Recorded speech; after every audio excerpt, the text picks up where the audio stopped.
سنخوض معاركنا معهم وسنمضي جموعا نردعهم ونعيد الحق المغتصب وبكل القوة ندفعهم بسلاح الحق البتار سنحرر أرض الأحرار ونعيد الطهر إلى القدس من بعد الذل وذا العار السلام عليكم ورحمة الله تعالى وبركاته. Alhamdulillah Rabbil Alamin. Wassalatu wassalamu ala ashrafil anbiya'i wal mursalin wa ala alihi wa sahbihi ajma'in. Subhanaka la ilma lana illa ma 'allamtana innaka antal alimul hakim. Rabbi shrah li sadri wa yassir li amri wahlul 'uqdatam min lisani yafqahu qawli. Rabbi yassir wa la tu'assir wa tammim bil khair. Qala Allah Ta'ala fi kitabil aziz ba'da a'udzu billahi minasyaitonir rajim. Bismillahirrahmanirrahim. Allahu waliyyul ladzina amanu yukhrijuhum minaz zulumati ilan nur. Wal ladzina kafaru awliya'uhumut taghut. Yukhrijunahum minan nur ilaz zulumat.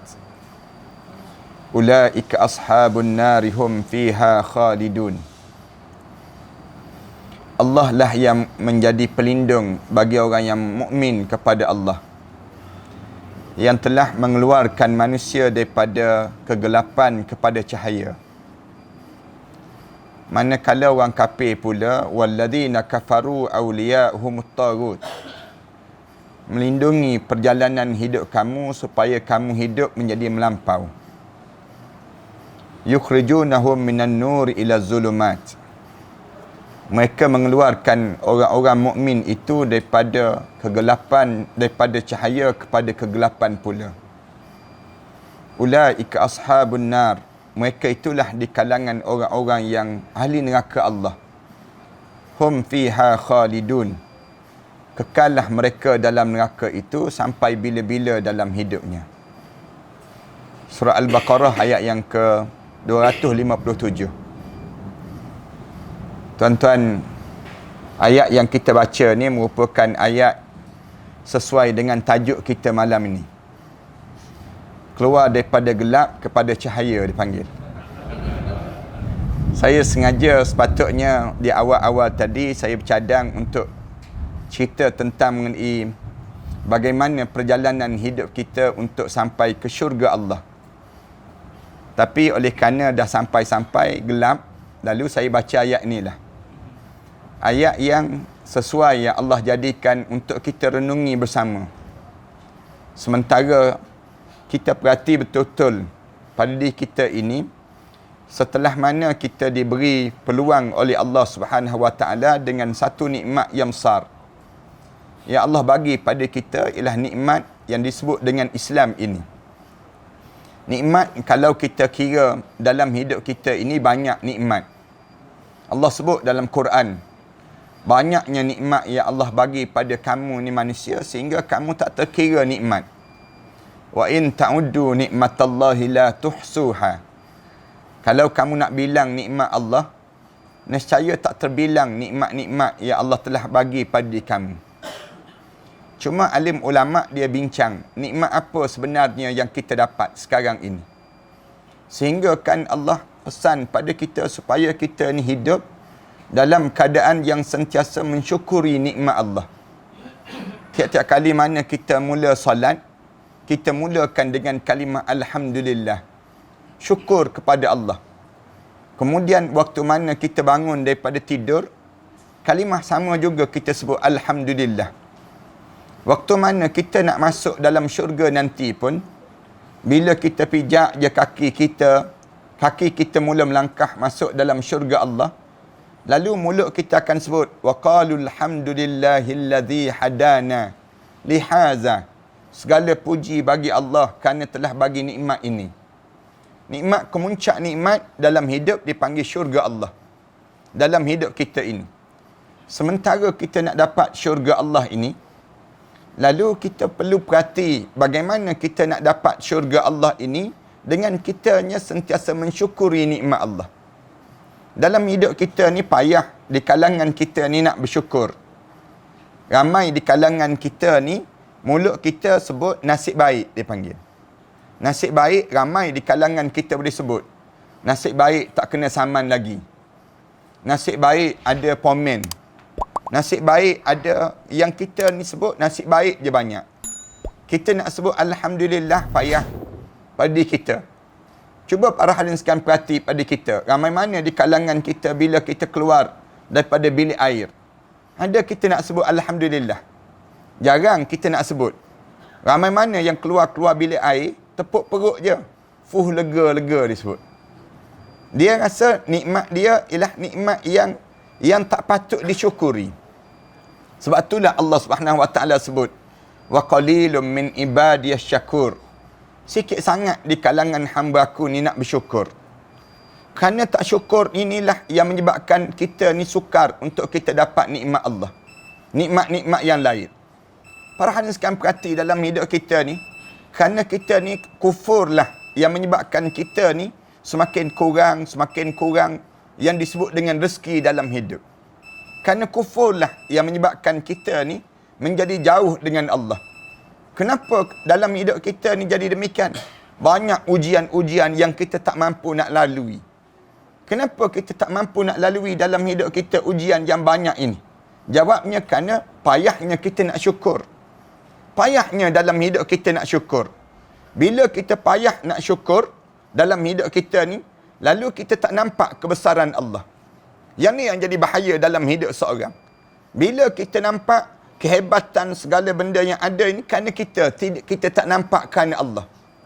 Bila kita buat suatu benda kerana kita, tidak lagi kerana Allah, di waktu itu segala amal ibadah kita tidak diterima di sisi Allah.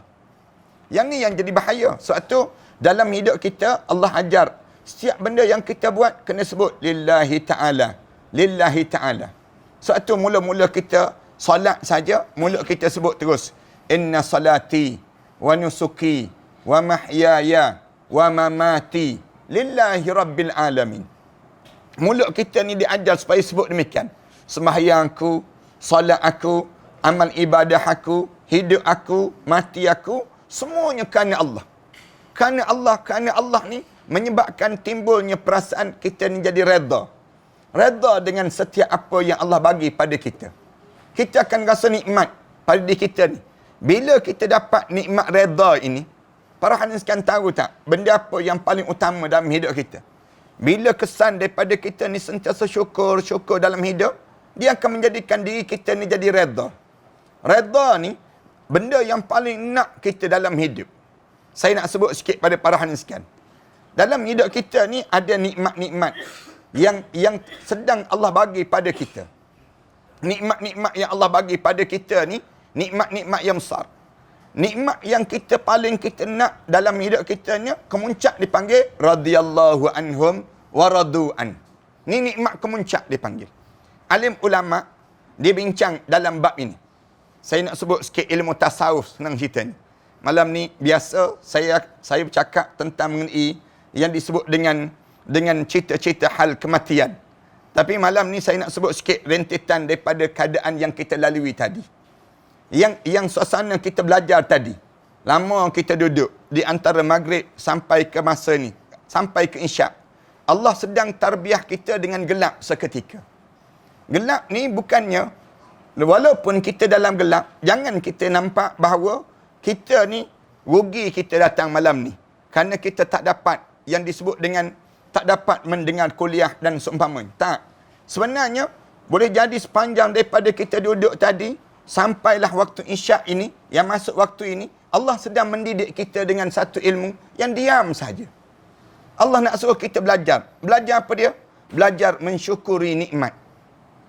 Nikmat apa dia? Dalam hidup kita yang besar, yang Allah sedang nak ajar pada kita.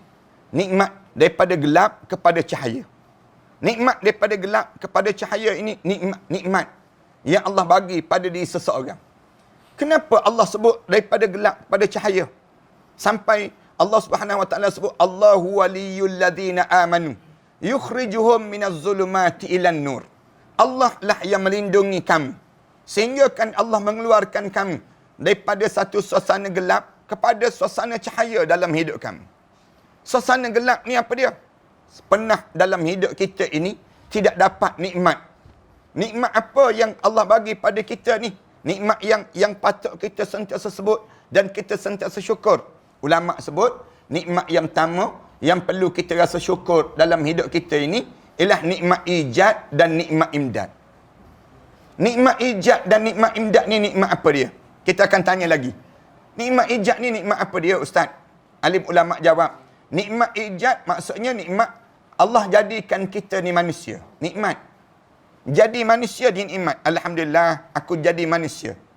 Banyak-banyak makhluk yang Allah ciptakan atas muka bumi ni, Allah pilih kita jadi manusia. Nikmat kan? Buatnya kita jadi Doraemon. Naya kita. Buatnya kita ni jadi apa dia? Kita ni jadi batu batan, kayu kayan. Allah pilih dalam banyak-banyak kejadian yang Allah jadi atas muka bumi ni, Allah pilih kita jadi manusia. Jadi manusia ni nikmat ijad dipanggil. Nikmat ijad ni nikmat yang pertama yang kita dapat. Sebab tu kita jangan rasa kufur terhadap nikmat ini. Allah jadikan kita manusia. Jangan kita rasa, sehingga daripada sinilah Allah larang daripada mengubah kejadian yang Allah ciptakan pada manusia. Allah larang, jangan kamu, aku jadikan kamu lelaki kan, kamu jangan berpura-pura nak menjadi betina pula dalam hidup kamu. Bila kamu dah jadi perempuan kan, jangan pura-pura nak jadi jantan pula dalam hidup kamu. Jangan kamu jadi demikian dalam hidup kamu. Bila aku dah jadikan kamu ni manusia, hei manusia, kamu kena rasa syukur. Aku jadikan kamu lelaki. Aku jadikan kamu perempuan. Bukan satu kemuliaan lelaki dan perempuan begitu saja, tidak. Aku jadikan dalam keadaan di kalangan kamu, lelaki ke perempuan ke kamu, Allah tak pandang pada lelaki ke perempuan kamu. Tapi yang Allah pandang apa dia? Inna akramakum indallahi atqakum. Orang yang paling mulia di kalangan kamu, siapa yang paling bertakwa pada Allah. Lalu bila Allah jadikan kita nikmat ijad, nikmat yang pertama nikmat ijad, kita rasa syukur dalam hidup kita. Pensyarah saya dia pesan banyak kali, syukurlah dengan setiap apa yang Allah jadikan pada kita. Saya ingat lagi waktu mana saya belajar dahulu, pensyarah saya disebut, kalau kamu rasa kamu ni tak cantik, kamu ni tak lawa, Allah jadikan kamu ni tak sesado, dia panggil. Tak jadi cantik, handsome, kamu tak jadi model. Cuba kamu jarang-jarang sekali pergi ke zoo, tengok muka kamu ni. Kamu pergi ke zoo tu, kamu tengok mana cantik kamu dengan makhluk dalam zoo tersebut. Makhluk dalam zoo tu, Allah jadikan kamu jauh lebih cantik daripada makhluk dalam zoo tersebut.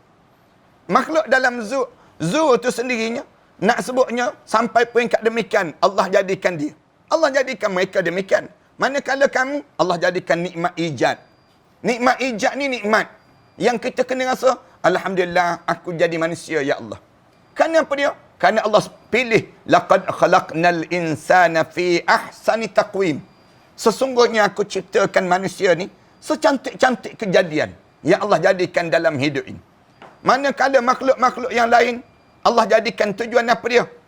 Huwallazi khalaqalakum ma fil ardi jami'a. Manakala makhluk yang lain ni, semua aku jadikan untuk kamu, wahai manusia. Kamu makhluk yang ada diciptakan untuk kamu. Manakala kamu diciptakan untuk apa dia? Daripada sini yang kita kena jadi rasa syukur dalam hidup kita. Kita bukan diciptakan untuk makhluk yang lain, tapi kita diciptakan oleh Allah dengan tujuan untuk menjadi liya'budullah, untuk menjadi hamba kepada Allah. Ini cara Allah nak ajar dalam hidup kita. Nikmat yang pertama ni dipanggil nikmat ijad. Berserta dengan nikmat ijad, alim ulama sebut nikmat imdad. Nikmat imdad ni maksudnya apa dia? Nikmat Allah cukup lengkapkan perjalanan hidup kita. Allah jadikan semenjak dalam kandungan ibu lagi, bila masuk saja benih seorang lelaki dalam rahim orang perempuan, Allah cantumkan di antara benih lelaki dan perempuan tadi yang namakan dengan sperma, kemudian jadi zygote, kemudian menjadi embrio. Kejadian yang Allah jadikan ini. Kemudian lepas pada sebut, Allah hantar malaikat. Malaikat fayunfakhu fihi ruh. Lalu ditiup roh pada malaikat. Malaikat ni tiup roh. Bila tiup saja roh, wa yu'maru bi arba'i kalimat. Maka diarahkan terus untuk tulis tentang 4 perkara. Untuk kita hidup ni, wahai malaikat, kamu tulis terus. Ni nikmat yang disebut dengan nikmat imdad. Nikmat imdad ni apa dia? Tulis terus. Yang pertama tulis bikatbi rizki. Kamu tulis tentang rezeki orang yang nak hidup ni. Satu, Islam larang jangan makan rasuah. Islam larang jangan buat klaim palsu. Kerana apa dia? Allah dah tulis dah rezeki pada kita ni. Siap di kalangan kita ni, Allah larang jangan curi barang orang. Jangan ambil hak orang. Kerana apa dia? Semua Allah dah tulis dah untuk diri kamu. Kamu ni ada dah rezeki kamu. Tulis rezeki kamu banyak mana. Orang ni dapat beasiswa ke tidak. Orang ni berim dapat ke tak dapat, dia panggil. Orang ni dipanggil, tak ada dah berim, basah pula dipanggil. Nak sebutnya orang ni dalam hidup dia ni, bagaimana kerja dia. Tulis, wahai malaikat, bikatbi rizki. Yang kedua tulis, wa ajalih, ajal orang tersebut. Dia nak hidup kat mana, dia tinggal berapa lama, kemudian dia meninggal dunia bagaimana, tulis malaikat. Yang ketiga, tulis wa amalih, amalan orang tersebut. Dia kahwin dengan siapa, kemudian dia tinggal di mana, kemudian dia kerja apa dia, anak dia berapa orang, semua tulis wahai malaikat. Suatu Islam larang kita jangan tilik, jangan terlibat dengan ilmu tilik. Islam larang, siapa yang berjumpa dengan tukang tilik, siapa-siapa yang datang berjumpa dengan tukang tilik, faqad kafara bima unzila ala Muhammad. Rasulullah sallallahu alaihi wasallam sebut, dia telah kufur terhadap apa yang dibawa oleh Nabi Muhammad sallallahu alaihi wasallam. Kita dilarangkan ilmu tilik. Tilik ni dilarang. Belajar tahi lalat dilarang. Belajar tentang apa dia tarikh lahir, konon-kononnya nak cam tarikh lahir. Dilarang dalam Islam. Islam larang. Dulu-dulu kan kita ni kan kawan-kawan kita ni suka sangat kan tekan kat sini. Tekan kat sini keluar 2 biji, 2 orang anak lah tu dia sebut. Kemudian tekan lagi kat sini, keluar lagi 2 biji, 2 lagi dia sebut. 2, 4. Sekarang berapa orang? 16 orang anak dia. Tak sama pun dengan yang ditilik. Kawan-kawan kita dulu suka sangat ni pegang tangan. Telapak tangan kita ni. Tunjuk telapak tangan kita ni. Tengok M. M miskin itu dia sebut. Bukan indera mahkota, tidak. Tapi nak sebutnya M miskin. Kita ni tengok bilalah nak berubah jadi K. Jadi kaya pula. Dalam hidup kita ni, Islam larang. Jangan. Kerana apa dia? Nikmat dalam hidup kamu ni, aku dah tulis untuk diri kamu. Rezeki kamu banyak mana. Sebab tu Islam larang. Jangan makan rasuah. Jangan menipu. Jangan ambil hak orang. Jangan ni. Banyak benda. Kerana apa dia? Tulis. Yang pertama tulis yang disebut dengan ajal seorang. Kemudian tulis rezeki dia. Kemudian ajal dia. Kemudian amalan dia. Kemudian yang keempat tulis malaikat. Yang disebut apa dia? Tulis sama ada dia di kalangan ahli syurga ataupun di kalangan ahli neraka. Ni dalam kandungan ibu. Semenjak daripada kandungan ibu kita mengandung cukup 4 bulan 10 hari, lalu tiup roh terus. Tiup roh. Ayu'maru bi arba'i kalimat. Tiup 4 bulan 10 hari tu start daripada situ tu, dah tulis dah untuk diri kita. Ni dipanggil nikmat ijad dan nikmat imdad. Nikmat yang kedua yang besar, alim ulama sebut apa dia? Nikmat nak suruh kita ni sentiasa syukur. Supaya kita dapat apa dia? Dapat syurga Allah dalam hidup. Kalau kamu tak syukur, nanti kamu tak akan dapat syurga Allah dalam hidup pada diri kamu. Allah dia nak suruh kita ni, hidup ni biar nampak jalan. Hidup ni bukan untuk di dunia, tidak. Tetapi hidup ni untuk apa dia? Untuk sampai ke akhirat Allah. Macam mana nak suruh sampai ke akhirat Allah dalam hidup ni?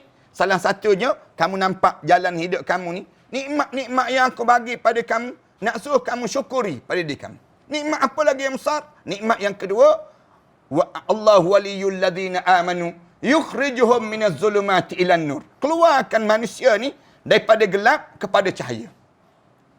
Gelap kepada cahaya ni apa dia? Daripada kita ni dalam keadaan tak beriman kepada beriman kepada Allah. Mudah ke para hadirin sekalian nak jadi orang yang beriman pada Allah? Tak mudah. Tak mudah para hadirin sekalian. Nak jadi orang yang benar-benar berkeyakinan dengan Islam. Ramai di kalangan kita ni orang Islam. Boleh masuk Islam. Nak masuk Islam tu pun payah. Para hadirin sekalian tengok Berapa ramai manusia yang datang di negara kita ni dahulu kan, orang Cina, orang India, misal contohnya. Orang Melayu kita ni sendiri. Bila kita cerita tentang Islam, ramai mana orang menolak tentang Islam. Tak nak. Ada yang terima Islam. Dia terima Islam daripada baka, keturunan. Terima Islam daripada keturunan. Bila dia dah sampai satu peringkat, kita kata, jom kita ikut segala yang disyariatkan oleh Allah dalam hidup ini. Dia tolak terus. Dia kata tak boleh. Kalau kita ikut semua ajaran Islam, kita akan menjadi umat yang tertinggal. Kalau kita ikut Islam, susah kita. Tak berkeyakinan. Tak ada iman. Ramai mana orang Islam yang tak tutup aurat? Ramai mana orang Islam yang berjudi? Dia ada Islam, tapi dia hilang iman. Hilang iman. Nikmat yang besar yang Allah bagi pada kita ialah Allah keluarkan kita daripada tak yakin kepada yakin pada Islam. Ini satu nikmat. Nikmat dalam hidup kita. Sebab tu Allah kata, Allahu waliyul ladina amanu yukhrijuhum minaz zulumati ilan nur. Allah lah yang melindungi kamu daripada kamu dalam keadaan gelap kepada cahaya. Kerana nak bagi Islam ni, Allah pilih-pilih orang. Contoh manusia yang Allah tak nak bagi Islam dalam hidup ni. Orang ni sekarang ingat ke mudah ke kita dapat Islam? Tak mudah orang ni sekarang. Contoh manusia yang Allah tak bagi. Walaupun patutnya dia dapat. Tiba-tiba dia tak dapat. Siapa dia? Abu Talib. Abu Talib tu bapa saudara Rasulullah SAW. Dekat dengan Rasulullah. Tuan-tuan baca dalam sejarah hidup Rasulullah. Membesar dalam waktu mana lepas pada umur 8 tahun tu, tinggal dengan Abu Talib. Bila tinggal dengan Abu Talib tu, membesar dengan Abu Talib. Sejarah hidup Rasulullah SAW. Bila dah sampai peringkat satu ketika, jadi Nabi dan juga Rasul. Nak kahwin Abu Talib yang bawa. Abu Talib yang bawa pinangan untuk berkahwin dengan Khadijah binti Khuwailid. Bila dah jadi Nabi dan juga Rasul. Bila jadi Nabi dan juga Rasul, saat mana jadi Nabi dan juga Rasul, sebar Islam. Abu Talib beriman. Tak beriman. Orang kafir ni datang kacau. Kacau Rasulullah. Ganggu Rasulullah.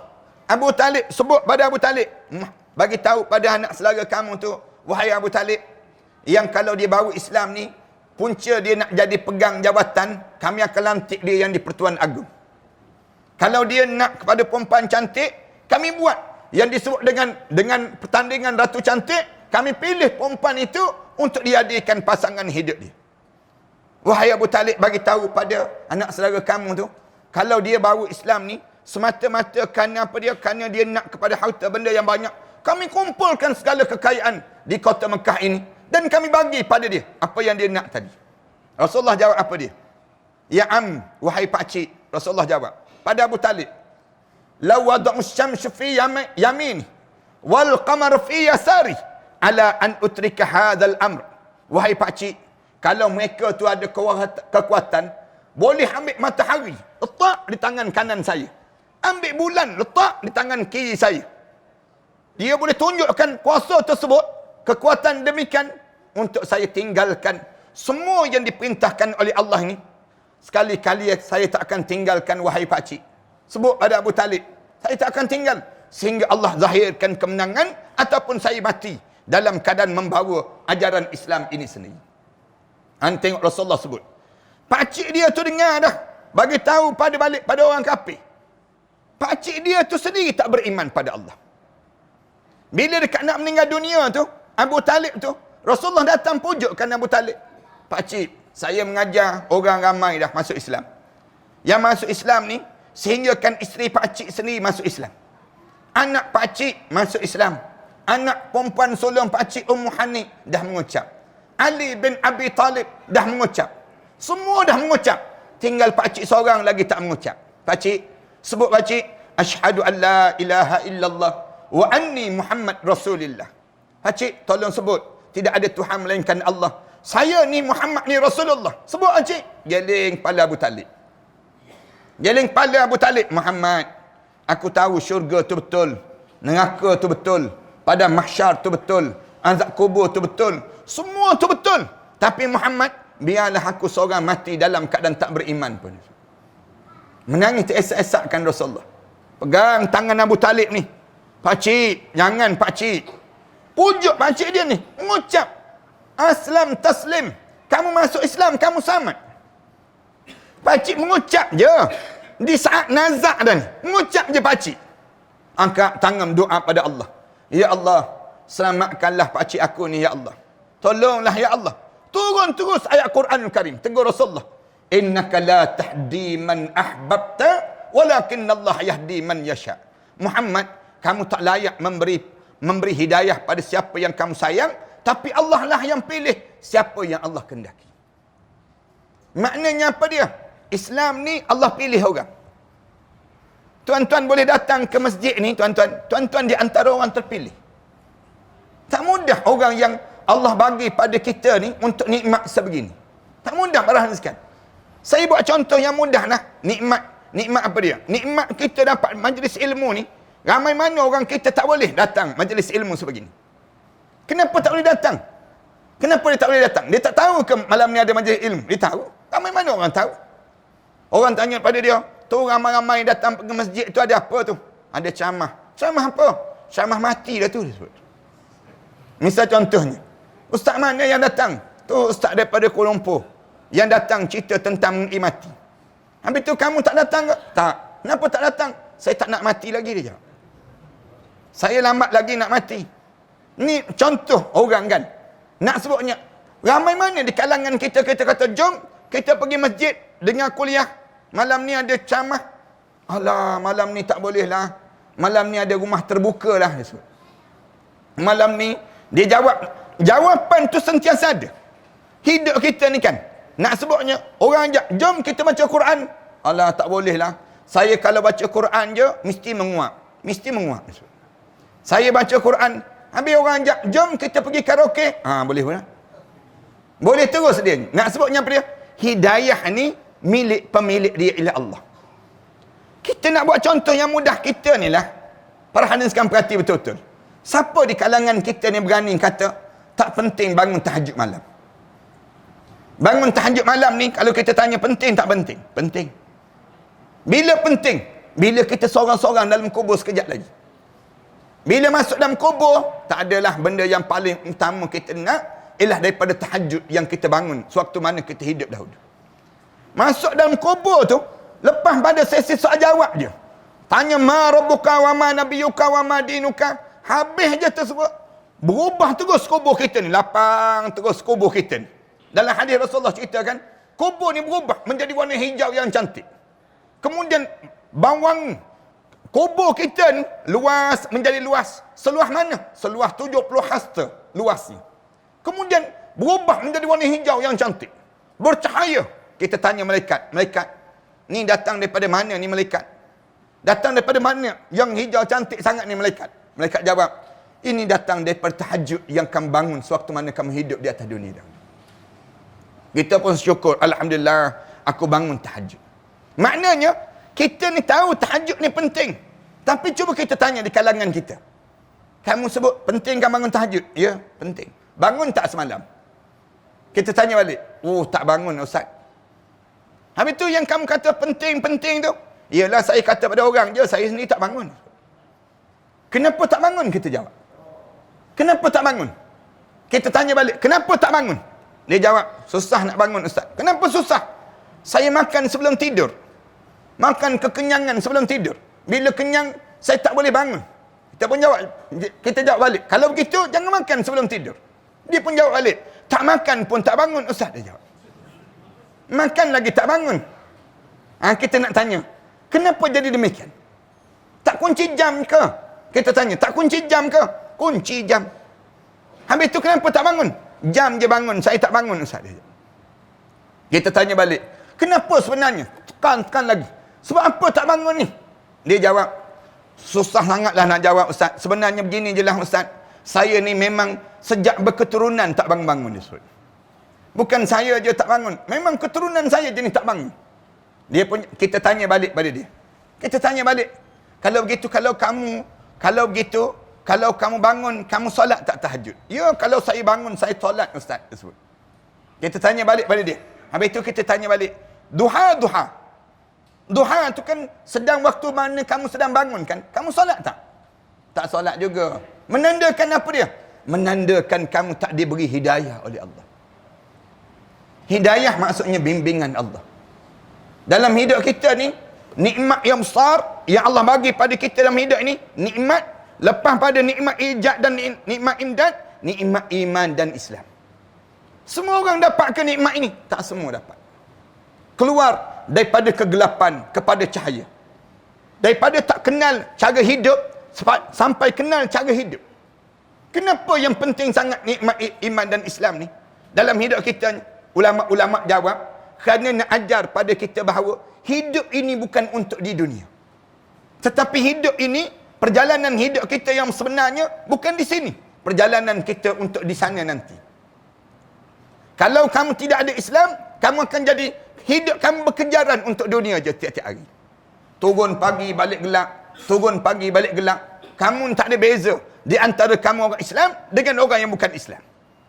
Orang bukan Islam tak semayang, kamu tak semayang juga.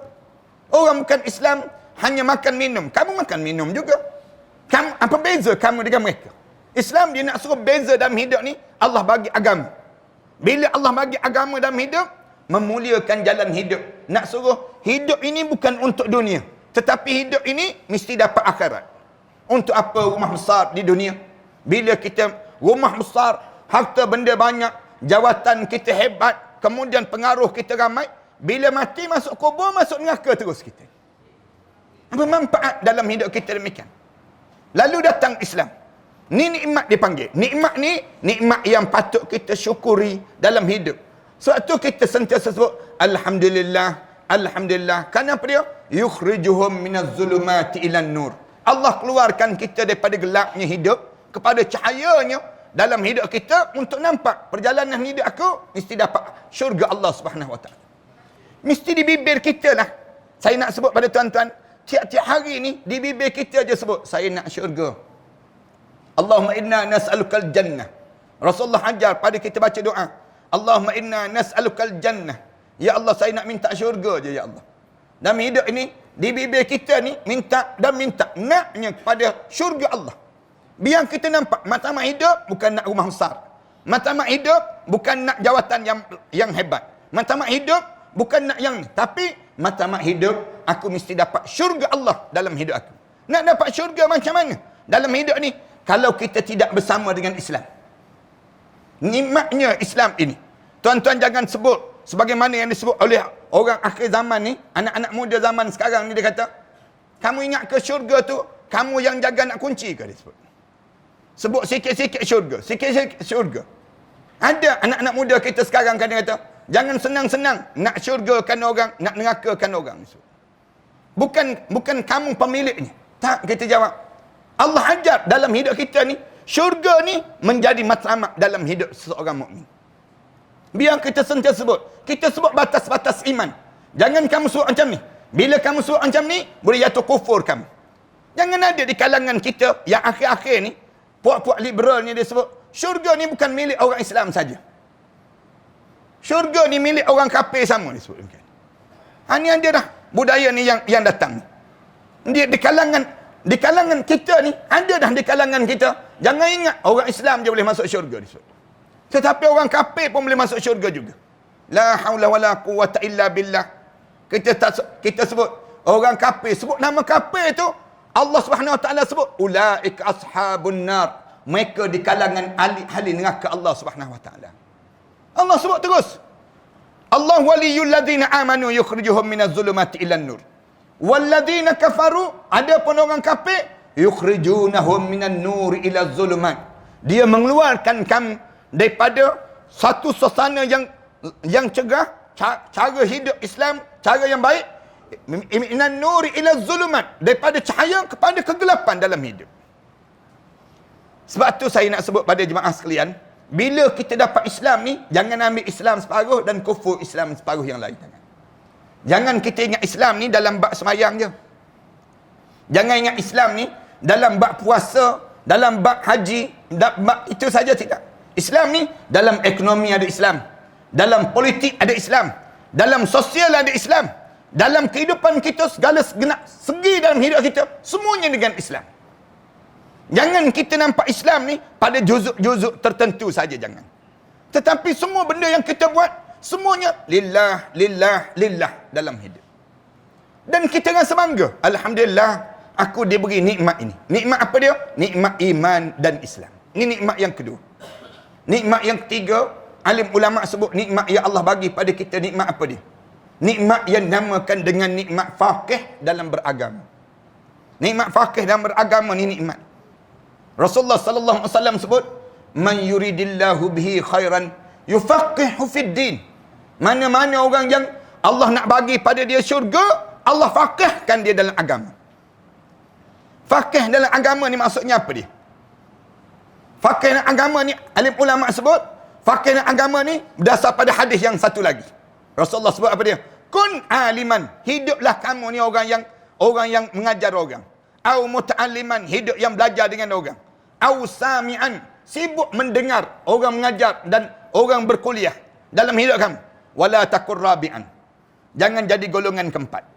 Rasulullah pesan terus, hidup ni, dalam hidup kamu, kalau kamu nak rasa nikmat dalam hidup kamu, nikmat kamu hidup sentiasa belajar, mengajar, belajar dan mendengar.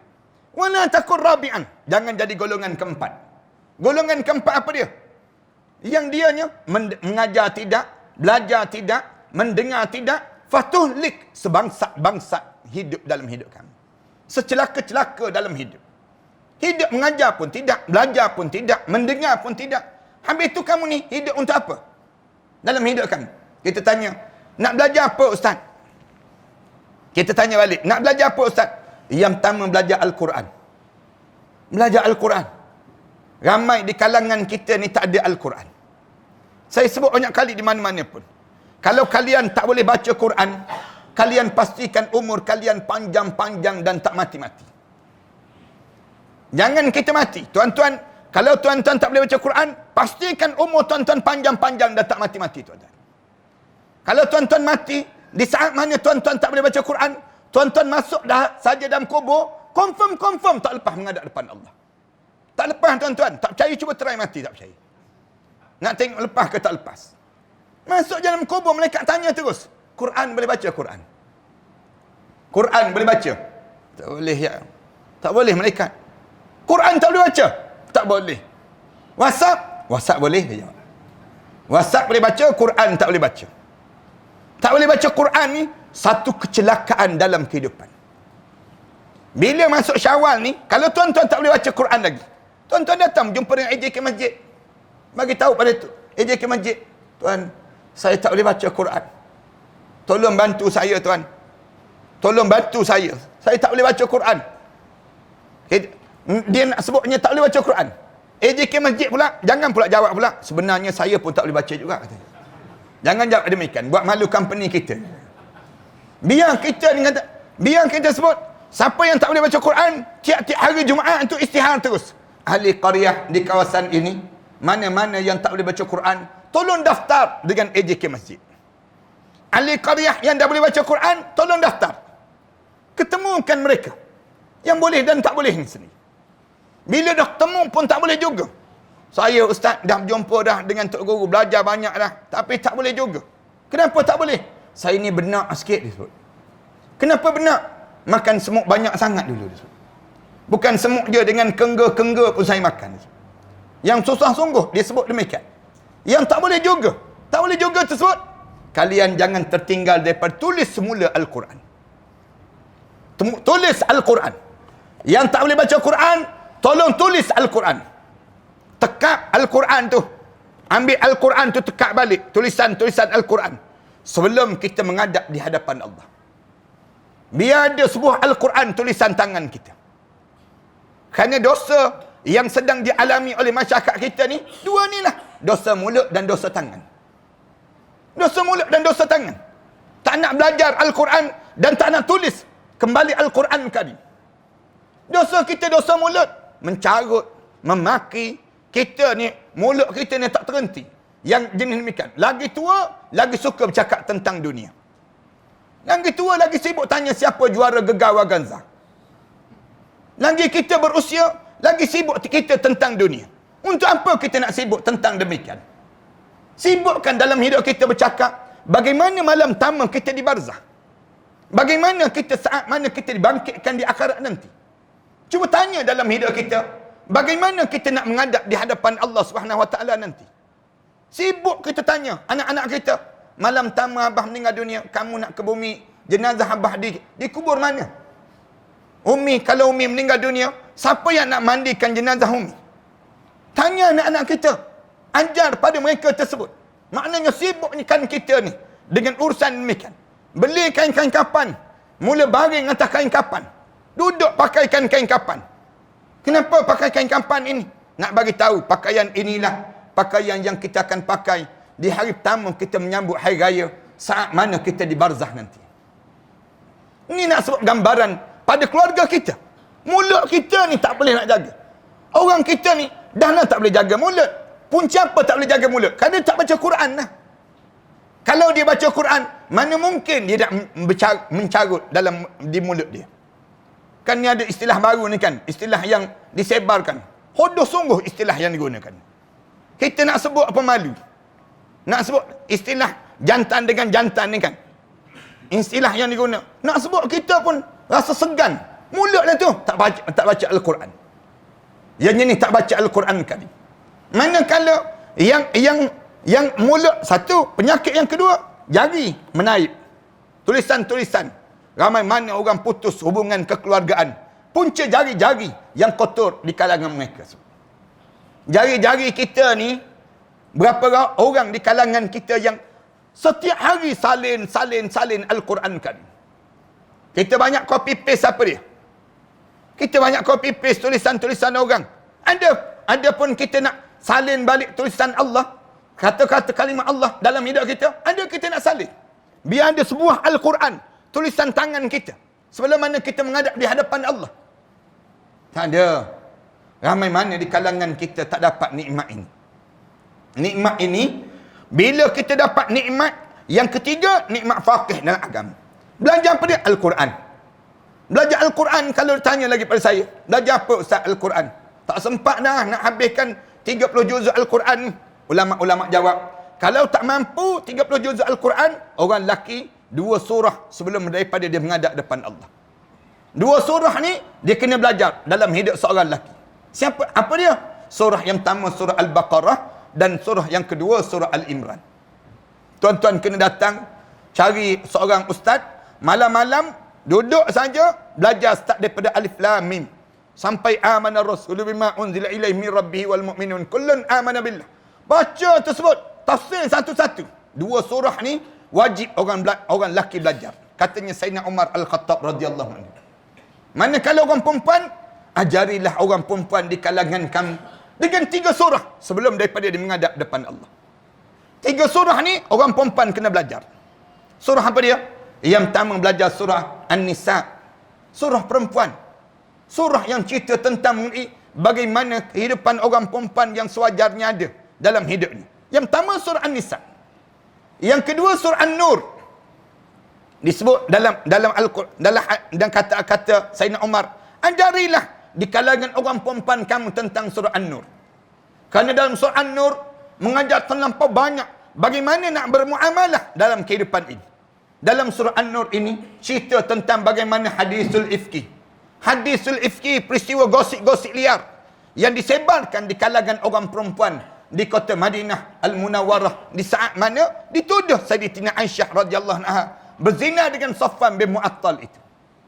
Belajar tentang surah An-Nisa, surah An-Nur, dan yang ketiga orang perempuan belajar surah yang disebut dengan surah Al-Ahzab. 3 surah ni menjadi surah yang menjadi wajib bagi orang perempuan sebelum daripada menghadap depan Allah Subhanahu Wa Taala. Ini alim ulama sebut demikian. Nak surah apa dia? Pahami ilmu. Bila kamu dapat, lepas mana kamu dapat Al-Quran, kamu ambil hadis Rasulullah sallallahu alaihi wasallam. Kerana hadis ni menerangkan Al-Quran. Saya sentiasa sebut, jangan hidup kita ni terperangkap dengan manusia yang akhir zaman ini. Sibuk benda-benda sikit hadis, benda-benda sikit hadis. Dia tak sibuk tanya bagaimana Al-Quran. Ni pun penyakit. Bila orang kita ni sibuk saja dalam bab yang disebut dengan hadis. Satu ketika dahulu orang kita kata, terima je Al-Quran. Hadis kita ketepikan dahulu. Ni satu puak. Datang puak yang terakhir ni pula, sibuk dengan hadis. Hadis ni sahih ke tak sahih? hadis ni dhaif ataupun tidak. Hadis ni hadis yang bagaimana? Manakala Al-Quran dia tak faham-faham langsung. Sedangkan hadis mengajar tentang Al-Quran, menghurai terhadap Al-Quran Karim. Ni pun ramai di kalangan kita terperangkap dengan perkara demikian. Islam diajar tak boleh pecah di antara Al-Quran dan hadis. Al-Quran diterangkan daripada hadis. Kalau ada orang kata, saya pakar hadis, kita tanya balik, kamu pakar hadis, kamu hafal ke Quran? Kamu faham ke Al-Quran? Dia jawab tak faham. Tak faham bagaimana kamu boleh dianggap pakar hadis? Kamu kena faham Al-Quran terdahulu. Kena ada Al-Quran terdahulu. Baru kamu dianggap boleh faham terhadap hadis Rasulullah. Ini langkah yang awal. Dipanggil mudah. Nak suruh kita faham dalam konsep hidup kita ni. Hadis ni datang bila? Lepas pada Al-Quran. Bila kita belajar Al-Quran, faham Al-Quran, kemudian ulama-ulama sebut disambung dengan hadis Rasulullah sallallahu alaihi wasallam. Bila habis hadis Rasulullah, belajar tentang sirah Rasulullah sallallahu alaihi wasallam. Ini nikmat faqih dalam beragama. Dan nikmat yang keempat yang besar yang Allah bagi pada kita ialah nikmat yang mesti kita dapat dalam hidup, ikhlas dalam beragama. Nikmat ikhlas. Biar kita ni jadi ikhlas.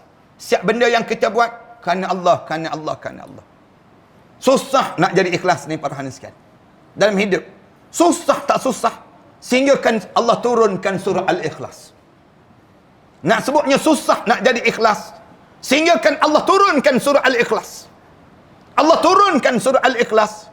Nak mengajar supaya kita tahu nilai surah Al-Ikhlas itu 1/3 Al-Quran. Sekali je kita baca surah Al-Ikhlas, sama dengan 1/3 Al-Quran. 3 kali kita baca surah Al-Ikhlas, sama dengan sebuah Al-Quran. Tuan-tuan nak tahu susah tak susah Al-Ikhlas ni? Cuba tuan-tuan tanya di kalangan kita, siapa yang dah baca surah Al-Ikhlas 3 kali pada hari ini? Tiap-tiap hari dia dah boleh baca 3 kali surah Al-Ikhlas. Kita kata tolong angkat tangan. Mesti ramai tak boleh angkat tangan. Baik tak payah suruh angkat tangan. Kalau suruh angkat tangan pun tak terangkat tangan kita. Kenapa? Itulah nilai ikhlas kita. Dalam hidup kita ni, dalam buat amalan, mudahkah kita nak jadi ikhlas? Susah. Tambah dalam dunia kebendaan ini sendiri. Dunia materialistik. Nak jadi ikhlas, menjadi payah. Lalu, setiap benda yang kita buat, mesti kita sebut, lillahi ta'ala, lillahi ta'ala, lillahi ta'ala. Ikhlas dipanggil demikian. Dan nikmat yang terakhir, yang sedang kita tunggu-tunggu dalam hidup kita ini, ialah nikmat keredaan Allah. Radiyallahu anhum wa radu an. Allah redha pada kamu dan kamu redha dengan ketentuan Allah. Bila kita dapat nikmat ini, kita dengar dekat nak meninggal dunia, turun malaikat. Bila malaikat turun je, malaikat mula sebut, ya ayyatuhan nafsul mutmainnah, wahai jiwa yang tenang, irji'i ila rabbiki radiyatan mardiyah. Pulanglah jiwa-jiwa yang dalam keadaan Allah redha pada kamu dan kamu dengan penuh keredaan di sisi Allah. Fadkhuli fi ibadi, masuklah kamu di kalangan hamba-hambaku, wadkhuli jannati, masuklah kamu ke dalam syurgaku. Mudah-mudahan semua yang hadir malam ni di kalangan ahli syurga Allah Subhanahu Wa Taala. Allah jadikan kita di kalangan orang yang dapat menikmati ni. Nikmat keluar daripada kegelapan pada cahaya. Mudah-mudahan 45 minit ana bercakap ini dia akan memberi kebaikan pada kita lah. Ana rasa cukup lah. Tuan-tuan pun dah betul tulang belakang 3 kali dah ana tengok. Jadi mudah-mudahan Allah jadikan malam yang baik ini malam yang penuh dengan kebaikan pengajaran pada kita dalam kita memahami bagaimana perjalanan hidup kita yang Allah keluarkan kita daripada gelap kepada cahaya. Yang Allah jadikan tajuk yang sesuai pada malam ini. Allah bagi peluang pada kita untuk kita belajar sedikit pada diri kita. Dan mudah-mudahan cahaya yang Allah bagi dalam hidup kita ni cahaya yang berterusan. Tuan-tuan tengok dalam Al-Quran banyak kali Allah sebut nur. Nurun ala nur. Nurun ala nur. Allah sebut demikian. Cahaya di atas cahaya. Rajin sikit baca surah An-Nur. Baca surah An-Nur. Allahu waliyul ladina amanu yukhrijuhum minaz zulumati ilan nur ni. Kemudian kita baca dalam surah An-Nur. Allahu nurus samawati wal ard. Masalu nurihi kamishkatin fiha misbah. Allah sebut tentang cahaya. Ini Allah sebut Cahaya tu macam malam yang gelap, kemudian ada pelita. Kemudian keluar daripada pelita itu cahaya-cahaya yang indah. Daripada cahaya itu berkembang dan cantik lagi. Apa benda cahaya ni? Ulama-ulama bincang panjang. Nurun ala nur, yahdillahu li nurihi man yasha. Allah mula sebut, Allah bagi cahaya pada siapa yang Allah kehendaki ini sendiri. Terima kasih di atas kesempatan yang baik ini. Anda tak bercadang nak cerita panjang lagi pada masa yang baik ini tuan-tuan. Mudah-mudahan Allah jadikan kebaikan pada pertemuan kita ini, dan kita sentiasa berdoa pada Allah kita masuk di kalangan orang yang sentiasa diberi cahaya oleh Allah berterusan, sehingga kan tersenyum indah kita saat mana kita menghadap di hadapan Allah kerana cahaya agama yang sedang masuk dalam keadaan kita ini, dan kita menerima dengan cara yang baik. Dan Imam Syafi'i pun sebut, cahaya Allah ni la yuhda li asi. Cahaya Allah tidak akan diberi pada mereka yang buat maksiat pada Allah Subhanahu Wa Taala. Lalu kita jaga diri kita ni, jangan buat benda yang dilarang oleh Allah, dan pastikan kita ni sentiasa berterusan dalam mentaati perintah Allah. Mudah-mudahan demikian insya-Allah. Aku lu qali hadza astaghfirullah li wa lakum. Assalamualaikum warahmatullahi taala wabarakatuh. Tuan-tuan, kitab yang saya pernah sebut pada tuan-tuan sebelum daripada ni, persiapan menjelang kematian ni. Dalam ni saya rasa saya pernah sebut juga tentang satu doa yang Rasulullah ajar pada kitanya. Rasulullah suruh kita baca sebelum daripada kita dekat nak meninggal dunia. Bila saya dah baca ke belum kat sini ni? Tak pernah baca lagi ke doa ni? Doa dalam pada muka surat 47 dalam kitab ni nya, di mana Rasulullah cerita pada Abu Hurairah, nak tak kalau sekiranya aku ajar pada kamu satu doa yang bila kamu dekat nak meninggal dunia, kamu baca doa ni. Bila kamu baca doa ni sekali je, kemudian lepas pada itu kamu meninggal dunia, lepas pada sebut tempat kamu dalam syurga Allah, dan Allah haramkan jasad kamu dihumban ke dalam neraka Allah. Lalu Abu Hurairah sebut, apa dia ya Rasulullah? Rasulullah pun ajar. Abu Hurairah ajar pada sahabat-sahabat yang lain, sampai pada guru saya dekat Mesir. Waktu mana saya belajar dekat Mesir dahulu, guru saya dia sebut, kamu baca aku baca kamu ikut. Lalu kami pun ikut. Guru saya baca, kemudian kami ikut. Habis je baca dia sebut, saya ijazahkanlah doa ini pada kamu semua. Lalu kami jawab, kami terimalah doa ini. Tuan-tuan, malam ni saya nak ijazahkan juga doa ini. Saya baca, tuan-tuan ikut doa ini. Mudah-mudahan balik nanti tuan-tuan ajar pada keluarga masing-masing pula. Doa ini mudah-mudahan semua di kalangan kita ni, di kalangan ahli syurga Allah Subhanahu Wa Taala insya-Allah. Saya baca, tuan-tuan baca, ikut doa ni. La ilaha illallah. Hujung nanti saya akan sebut, saya ijazahkan doa ini, kemudian tuan-tuan jawab, kami terimalah doa ini insya-Allah ya. La ilaha illallah. Yuhyi wa yumit. Wa huwa hayyun la yamut. Wa subhanallah rabbil ibad wal bilad walhamdulillah hamdan kathiran tayyiban mubarakan fih ala kulli halin. Allahu akbar kabira kabiran kibriya Rabbina wa jalalatuhu wa qudratuhu bikulli makanin. Allahumma in kunta amrattani litakbida ruhi fi awwali maradi hadha faj'al ruhi fi arwahi man sabaqat lahum minkal husna wa ba'idni minan nar kama ba'adta awliya'aka alladhina sabaqat lahum minkal husna. Amin ya rabbal alamin. Saya ijazahkanlah doa ini pada semua jemaah yang hadir pada malam ini. Selain daripada itu jemaah sekalian, baru ni bulan Ramadan baru ni saya keluarkan satu lagi kitab Ud'uni doalah kamu kepada aku. Allah Subhanahu Wa Taala sebut demikian. Daripada kitab ni saya kumpulkan doa-doa dalam Al-Quran. Start daripada surah Al-Fatihah sampai minal jinnati wan nas. Saya susun balik, tuan-tuan balik hafal lah doa-doa yang ada dalam Quran ni. Tuan-tuan baca tu jadi dua lah. Dua pahala pada kita. Satu pahala baca Quran, satu lagi pahala baca doa. Dia panggil demikian.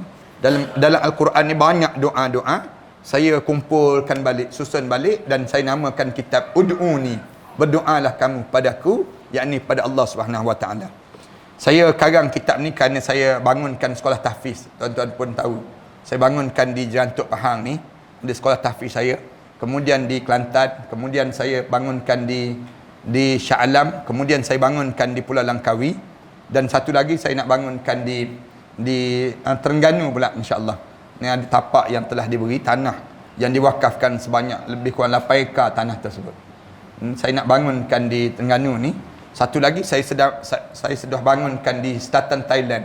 Selatan Thailand tu saya bangunkan mereka tu macam mana cara mereka yang asalnya pelajar 22 orang je, anak-anak yatim piatu. Sekarang ada lebih kurang 500 lebih pelajar. Tiap-tiap bulan saya hantar lebih kurang 30,000 40,000 sebulan bagi membiayai mereka tersebut. Macam mana cara saya buat? Saya suruh mereka bela lebah. Lebah tersebut hasilkan madu. Madu tu mereka letak depan mereka. Mereka bangun tahajud malam-malam. Mereka sujud doa-doa pada Allah. Dan madu tu mereka hantar ke Shah Alam. Saya gunakan untuk perubatan Islam. Orang yang kena sihir, saya kata minum air madu. Minum air madu tu muntah, keluar benda yang pelik-pelik tu badan. Ada yang kena kencing manis teruk, dia minum madu, dia campur dengan minyak zaitun dan minyak habatus sauda, turun kadar gula dalam darah dia. Saya pernah kena batu karang sekali lepas pada bulan Ramadan. Saya minum air madu, keluar batu karang tersebut. Itulah dalam hadis Rasulullah sebut, alaikum bil asal. Biasakan hidup kamu dengan makan madu, kata Rasulullah. Makan madu ni satu amalan yang diajar supaya kita lakukan dalam hidup kita ni. Cuma orang kita tak biasa dipanggil demikian. Orang kita ni biasa minum air teh, minum air Milo dan sebagainya. Jarang kita nak minum air madu. Rasulullah sebut, kalau kalian ingin rasa nikmatnya air dalam syurga Allah di dunia ini lagi, minumlah air madu yang disejukkan, kata Rasulullah. Kita buat amalan lah. Ambil madu tu, campur dengan air suam, letak dalam peti ais. Dah sejuk dah air tersebut, hidangkan pada keluarga masing-masing. Minum air tersebut. Nikmat Allah sajalah yang tahu. Rasulullah sebut, siapa yang minum air madu yang disejukkan di dunia ini lagi, bagaikan dia minum air dalam syurga Allah Subhanahu Wa Taala. Nikmatnya air madu ni. Satu nikmat yang Allah kurniakan pada kita dah. Saya bangunkan demikian. Dan yang terakhir, ada di kalangan masyarakat kita ni, dia kuat sangat terlibat dengan saka, dia panggil. Saka ni biasa orang perempuan dia kena, dia mimpi air yang banyak, dia menyusu bayi, dia mimpi rumah-rumah lama. Kadang-kadang kita sendiri, orang lelaki ni, bunyi gigi, tidur malam tu bunyi kak gigi kita. Kadang-kadang kita rasa sakit belakang. Kadang-kadang kita ni kena gangguan banyak sangat, badan kita bang busuk. Kadang-kadang suara kita ni pun bunyi parau, pelik je suara kita ni sendiri. Ni gangguan saka dia panggil. Gangguan saka ni masalah. Kalau gangguan pusaka tak masalah langsung. Gangguan saka ni ramai yang kena. Orang Melayu kita ni ramai sangat yang kena gangguan saka. Macam mana cara saya buat? Saya campur minyak zaitun, minyak habatus sauda dalam bentuk krim. Saya buatkan keluar produk beginilah. Tuan-tuan sapu kat belakang, tuan-tuan sapu dekat sendi-sendi kita malam-malam. Cuma jangan sapu pada anak-anak yang bawah 12 tahun saja. Dia rasa panas sikit. Rasa kuat sikit dia tu. Saya sendirinya buat amalan. Ada sahabat-sahabat yang kena kencing manis teruk, dia ambil minyak ni, dia sapu dekat pankreas dia sebelah kanan. Sapu dekat bawah pada pusat dia sebelah kanan tersebut. Dan mula lama-lama dia bergerak balik, aktif balik. Yang mudah-mudahan Allah jadikan pemulihan dengan cara demikian. Ada beberapa amalan-amalan lah yang sebaiknya untuk kita kerjakan. Dan saya jadikan dengan tujuan yang sedemikian rupa lah. Yang akhir sekali, saya bercadang nak pergi buat haji tahun ni, tuan-tuan. Kalau tuan-tuan rasa nak pergi buat haji, duit ada dan sebagainya, nak buat haji furada, bolehlah bersama dengan saya di hujung dekat-dekat nak buat haji tersebut. Nak pergi kejap je dalam 25 hari begitu je. Kalau tuan-tuan rasa nak pergi buat haji furada ni, boleh daftarlah sekarang. Sekarang kami buka ruang untuk nak bersama tuan sendiri, insya-Allah. Bismillahirrahmanirrahim. Alhamdulillahirabbil alamin. Wassalatu wassalamu ala asyrafil anbiya'i wal mursalin wa ala alihi wa sahbihi ajma'in. Allahumma ighfir dzunubana wa liwalidina وارحمهما كما ربينا صغيرا ولجميع المسلمين والمسلمات والمؤمنين والمؤمنات الأحياء منهم والأموات. اللهم تقبل منا صلاتنا التامة واغفر لنا ذنوبنا عامة ولا تعذبنا يوم القيامة إنك لا تخلف الميعاد. اللهم ارحمنا فإنك بنا راهم ولا تعذبنا فإنك علينا قادر والتف بنا يا الله إنك أنت اللطيف الخبير. ربنا اجعلنا مقيم الصلاة ومن ذريتنا ربنا وتقبل دعاء. ربنا هب لنا من أزواجنا وذرياتنا قرة أعين واجعلنا للمتقين إماما. ربنا آتنا في الدنيا حسنة وفي الآخرة حسنة وقنا عذاب النار. صلى الله على محمد وعلى آله وصحبه وسلم. الحمد لله رب العالمين.